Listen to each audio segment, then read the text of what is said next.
شروع اللہ کے نام سے جو سب پر مہربان ہے، بہت مہربان ہے۔ کہو کہ میں پناہ مانگتا ہوں سب لوگوں کے پروردگار کی، سب لوگوں کے بادشاہ کی، سب لوگوں کے معبود کی۔ مطلب یہ ہے کہ اللہ تعالیٰ کی پناہ مانگتا ہوں جو سب کا پروردگار بھی ہے، صحیح معنوں میں سب کا بادشاہ بھی اور سب کا معبود حقیقی بھی۔ اس وسوسہ ڈالنے والے کے شر سے جو پیچھے کو چھپ جاتا ہے۔ ایک مستند حدیث میں حضور نبی کریم صلی اللہ علیہ وسلم کا یہ ارشاد منقول ہے کہ جو بچہ بھی پیدا ہوتا ہے اس کے دل پر وسوسہ ڈالنے والا شیطان مسلط ہو جاتا ہے۔ جب وہ ہوش میں آ کر اللہ تعالیٰ کا ذکر کرتا ہے تو یہ وسوسہ ڈالنے والا پیچھے کو دبک جاتا ہے، اور جب وہ غافل ہوتا ہے تو دوبارہ آ کر وسوسے ڈالتا ہے۔ جو لوگوں کے دلوں میں وسوسے ڈالتا ہے، چاہے وہ جنات میں سے ہو یا انسانوں میں سے۔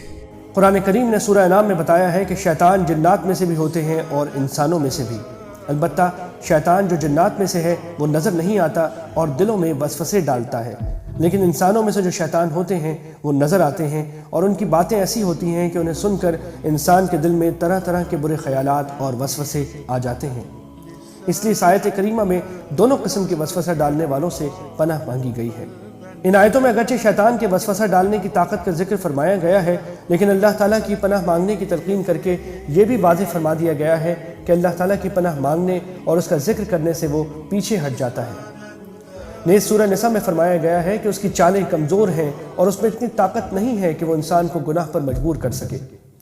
سورہ ابراہیم میں خود اس کا یہ اعتراف اللہ تعالیٰ نے نقل فرمایا ہے کہ مجھے انسانوں پر کوئی اقتدار حاصل نہیں ہے۔ یہ تو انسان کی ایک آزمائش ہے کہ وہ انسان کو بہکانے کی کوشش کرتا ہے، لیکن جو بندہ اس کے بہکائے میں آنے سے انکار کر کے اللہ تعالیٰ کی پناہ مانگ لے تو شیطان اس کا کچھ بھی نہیں بگاڑ سکتا۔ قرآن کریم کا آغاز سورہ فاتحہ سے ہوا تھا، جس میں اللہ تعالیٰ کی حمد و ثنا کے بعد اللہ تعالیٰ ہی سے سیدھے راستے کی ہدایت کی دعا کی گئی ہے، اور اختتام سورہ ناس پر ہوا ہے جس میں شیطان کے شر سے پناہ مانگی گئی ہے، کیونکہ سیدھے راستے پر چلنے میں اس کے شر سے جو رکاوٹ پیدا ہو سکتی تھی اسے دور کرنے کا طریقہ بتایا گیا ہے۔ اللہ تعالیٰ ہم سب کو نفس اور شیطان دونوں کے شر سے اپنی پناہ میں رکھے، آمین ثم آمین۔